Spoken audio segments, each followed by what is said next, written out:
সাদিক কায়েম সহ এরা নাকি এক সময় ছাত্রলীগ করতো, ছাত্রলীগের কমিটির মধ্যে ওরা ছিল। এখন তারা বলছেন যে তারা আসলে ছাত্রলীগ ছিল না, তারা শিবির ছিল। ছাত্রলীগের ভিতরে তারা ফ্যাসিস্টের অত্যাচারে তারা লুকাইয়া ছিল বা তারা গা ঢাকা ছিল, তারা বলেছে এই কথাগুলো। তো কাজে এখন আবার যারা শিবির করছেন তারাও আবার ছাত্রলীগ কিনা আমি কেমনে বলবো? এখন যদি কোনো রকম খেলার মাঠে আওয়ামী লীগ ইন করতে পারে তাহলে এরা আবার বলে যে আমরা আসলে শিবির ছিলাম না, আমরা ছাত্রলীগে ছিলাম। ছায়ানট বা উদীচী বা ডেইলি স্টার বা প্রথম আলোতে যে মব হামলা হয়েছে, সেসব হামলার পূর্বে বিভিন্ন শিবির নেতাদের ইন্ধন পাওয়া গেছে, তারা উস্কানি দিয়েছে সোশ্যাল মিডিয়ায়, অথবা শিবির অস্বীকার করেছে। হ্যাঁ, শিবির সেটা অস্বীকার করেছে এবং শিবিরের কেন্দ্রীয় পেজ থেকে গতকাল আমরা দেখলাম যে প্রেস বিজ্ঞপ্তি দেওয়া হ্যাঁ, ঠিক আছে, ব্যক্তির দায় সংগঠন নেবে না। তো সেক্ষেত্রে আপনি কি মনে করেন? ভাই, আমি সব কথা মনে করতে পারি না, আন্দাজে কথা বলা নিষেধ।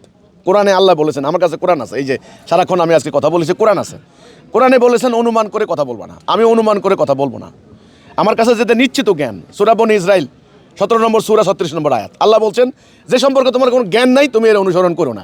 একটু আগে আপনি আমাকে পিনাকি ইলিয়াস সম্পর্কে প্রশ্ন করছেন, এনাদের সম্পর্কে নিশ্চিত জ্ঞান নালে ইলিয়াস এর আগে একবার আমাদের ব্যাপারে একটা অনুমান নির্ভর কথা বলেছেন। ওই যে রেজওয়ান রফিকিরে কেরা নিয়ে গেছে, উনি দায়ী করছেন আমাদেরকে, না আমরা প্রতিবাদ করেছি না যা ওনার এটা অনুমান মিথ্যা, বাস। এই বাকি প্রসঙ্গ আর কথা বলার দরকার নেই। এখন আপনি শিবির সম্পর্কে প্রশ্ন করেছেন, শিবির কিন্তু অস্বীকার করেছে যে এই ধরনের উগ্রবাদ, এই ধরনের সন্ত্রাসবাদের সাথে আমরা যুক্ত না।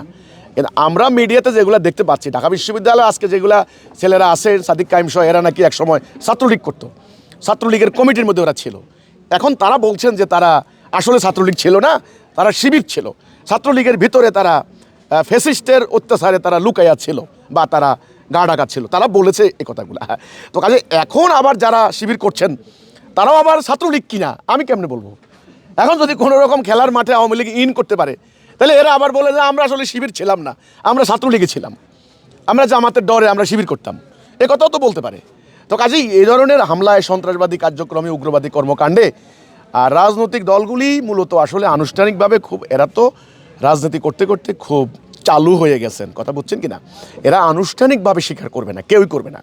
সবাই বলবে না আমরা ছিলাম না, আমরা করি নাই, আমাদের দায় নয়, ব্যক্তির দোষ। কোনো ব্যক্তি যদি শিবির করে, দোষ সংগঠনের উপরে চাপাইতে পারে না, তার একক দায়িত্ব। ধরেন চিটাগং থেকে কোনো নেতা যদি বিবৃতি দেবেন, উনি বলবেন এটা ওনার নিজের ওপিনিয়ন, ওনার ব্যক্তির ওপিনিয়ন, এটা দলীয় কোনো বক্তব্য নয়। তো ভাই, রাজনীতির মধ্যে এগুলি চলে। আমি তো এই রাজনীতি প্রত্যাখ্যান করেছি, এই রাজনীতি থেকে আমি বেরিয়ে এসেছি, ওকে? কাজে আমি এই ব্যাপারে কোনো কথা বলতে চাই না। আপনি বললেন শিবিরের নেতাদের সম্পৃক্ততা পাওয়া যাচ্ছে, হ্যাঁ, ওরা আবার অস্বীকার করেছে। তো কাজে আমি অনুমান নির্ভর কোনো কথা বলতে চাই না। আমার কাছে একেবারে সুনির্দিষ্ট যে প্রমাণ, সেটা নিয়ে আমি কথা বলবো।